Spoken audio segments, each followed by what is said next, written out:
This 400-year-old farm is about to become something no one expected. In the heart of a medieval village, located in the Alsace in France, this farm will be transformed into Europe's first traditional architecture and crafts school.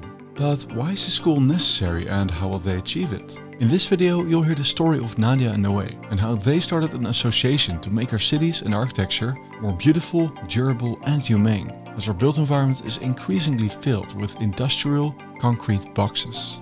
I went to the Alsace to visit the school, to see the village and the region, and to explore the local craftsmanship. I even went deep underground into a sandstone quarry to see the source of the materials they intend to use for beautiful, long-lasting buildings. And at the end, we'll discover how this small initiative could have a worldwide impact. So, let's get started. Not far from the city of Strasbourg, between vineyards for the Crémant wine and countless cherry orchards, lies the charming small village of Westhoffen. And right in its middle, surrounded by half-timbered houses with stone gates, close to the old castle on one of its many crooked roads, lies this beautiful 400-year-old farmstead. It's in this stunning building that a new architecture school will open its doors very soon. Welcome, Ruben. Welcome to Westhoffen. So to this farm, which will soon be a school of architecture and crafts. So this farm is from the 17th century and it used to be a livestock farm. So it hosted big animals and a butchery shop. And we are going with the association La Table Ronde de l'Architecture to transform it into a school of architecture and crafts. But before we hear more about the plans for this school, we need to take a small step back. Because why is the school necessary in the first place? Well, our cities and the world of architecture are facing three individual crises, combining into one perfect storm. And this school is meant to be a part of the solution for all three of them. The first crisis is that architecture is broken. Cities are getting uglier, with cookie-cutter concrete blocks arising everywhere. Buildings today often only last a few decades before being torn down. Construction is one of the most polluting industries, with enormous amounts of waste and many toxic materials, both when they are produced, but also when used, and after being discarded. Meanwhile, many architects are not interested in creating buildings that are loved by a majority of the population, but in expressing their oversized ego. The second crisis is a crisis of knowledge. Most architecture schools focus on conceptualizing spaces, developing ideas and on how to present or sell one's ideas. The focus is on experiment, innovation and personal creative expression. However, there's a number of skills that are overlooked or even fully ignored. Proportion systems, geometry, the true understanding of raw materials, how they are processed and how craftsmen turn them into buildings. Cooperation with craftsmen is virtually non-existent in architecture schools today. Studying ornament is out of the question, because ornament is crime, measured drawing is rare to find, and hand drawing has become a side note.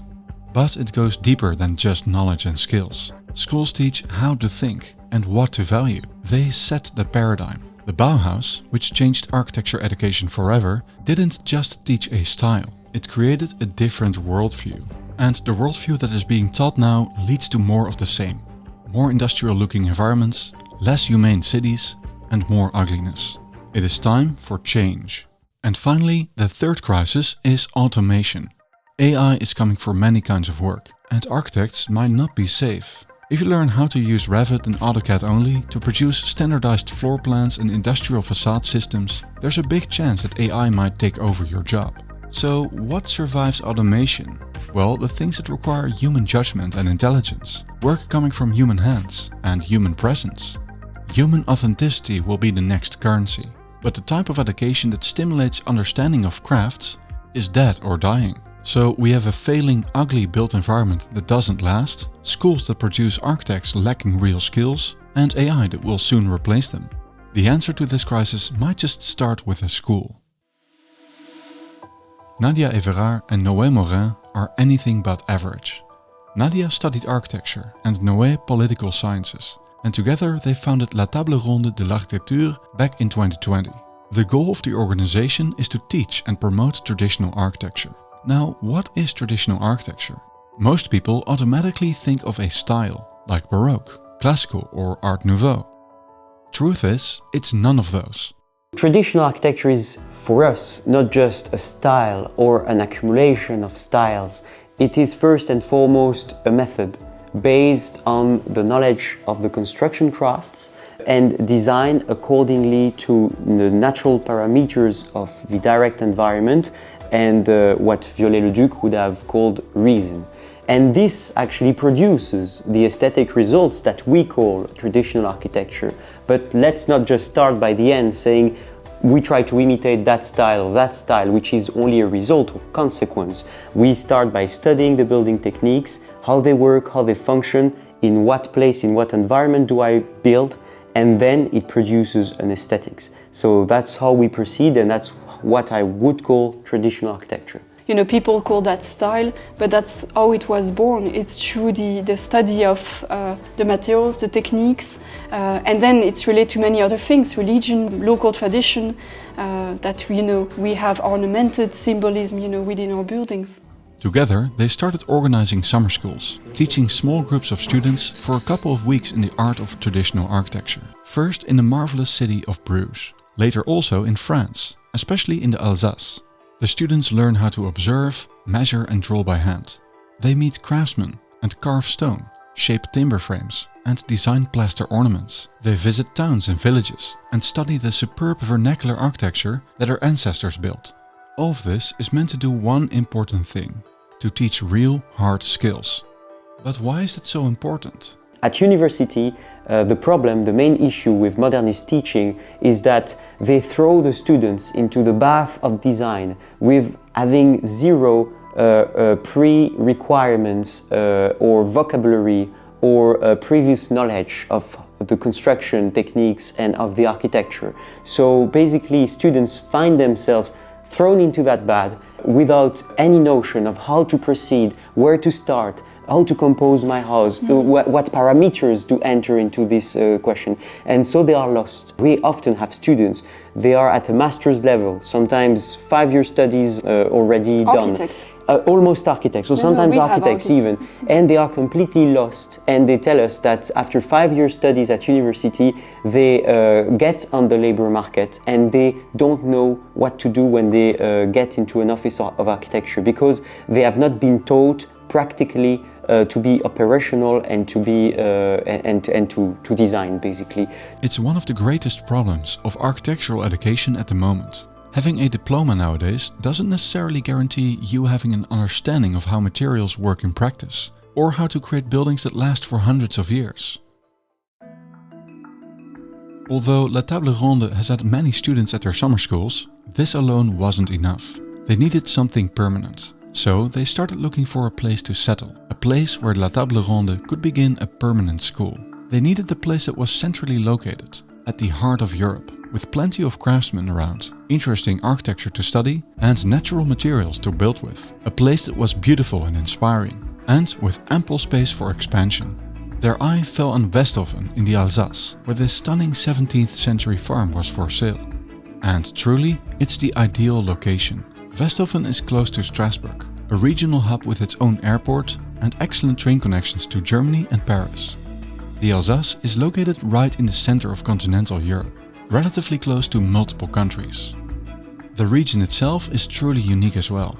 It has a strong local culture and a rich history, with Germany and France constantly taking it from each other. Compared to the touristy southern Alsace, Westhoffen in the north is still peaceful and affordable. Even better, there are still tons of craftsmen around, still practicing. This young stone carver, who lives and works nearby, showed us how he works, the tools he uses, and soon he will be involved in imparting his knowledge on the students. There's also carpenters. And there's even an old tile factory nearby, where local clay is turned into roof tiles that are used in the entire region. It was amazing to see how this old factory was still in use and how it turned raw materials into a beautiful local product.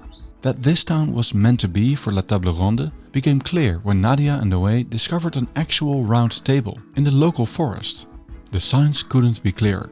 This is the place. But there's another benefit of being in Westhoffen, because there's plenty of beautiful raw construction materials nearby. I visited the local sandstone quarry, Carrière Loegel. Here I saw how multi-ton blocks were being freed from the living bedrock. It reminded me of the fact that we could build so much more out of stone. This quarry isn't even close to working at capacity. It has stone deposits for many decades. And it's the same beautiful stone they used to build countless structures with in Strasbourg. In the local woods grow oak trees that have supplied the beams for the region's half-timbered houses. But before the school can open, they face a huge challenge. They still have to renovate large parts of the farm. Before we continue though, I have some exciting news. Our own online academy is now open. If you want to learn more about what makes cities beautiful and livable, this course is for you. We go into thousands of years of urban history, the secrets of urban planning. There's a deep dive into traditional architecture, we have a brand new advocacy module, and there's a total neighborhood redesign case study. If you like this channel, you're going to love this. Find more information in the link below. La Table Ronde's new headquarters is located at one of the main roads in town, close to the castle. This farmstead used to be occupied by butchers. The exact age of the building is unknown, but we know for sure that it dates to at least the 17th century. It was owned by a Jewish family named Bloom, the ancestors of Leon Bloom, 3 times Prime Minister of France. The farm building grew gradually around the central courtyard.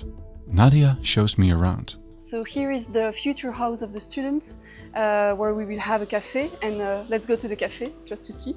So as you can see here, there is a lot of work. It's mostly demolition work, but very soon it will be like a lovely place where students can gather. So the rooms here on the ground floor, everywhere around the farm, they will be dedicated to different workshop of crafts. So we will have carpentry over there, we will have stone carving and masonry here, and those would be dedicated to ceramic and also all kind of lime, render and mortar. So as you can see, those were all stable, so we need to do lots of things, create openings so that we have light and ventilation. As you can see here, we have a lot of work. We need to completely dismantle the facade. So here we are in the largest room of the farm that we will dedicate to a carpentry workshop, but also a workshop dedicated to woodworking. And this is the building that will need the most work, because we need to repair the whole carpentry, the roof truss, the walls also. And here upstairs we will have some of the dormitories with a fantastic roof truss everywhere, because the whole construction is made of oak. So this bridge is also dating from the 17th century, was restored through time. So the piece of wood have been changed. It's very typical from Alsace, it's to have bridge between 2 buildings. That was the valet house, and that was more like the house of the owner. So it was a way to circulate easily, but it's also a way to check if everything happened well. As you can see, it's quite a project. The first phase is to remove toxic and artificial materials. During summer, design works will take place. The complex needs dorms and workshops for students. It's important that all this takes place in time, because at some point they need to start teaching their curriculum. So what will a day in the life look like at this school? The student wakes up at the sound of the church bells. He goes take his breakfast in the associative cafe in the midst of the old village, on the high street. There meeting his colleagues, his fellow students, as well as the inhabitants of the village. Then he goes to his first lecture. This will be dedicated to the deepening of architecture history. We deliver lectures on symbolism, on the works of some prominent architects like Viollet-le-Duc. We deliver lectures on the history of the place, of the local traditions, etc.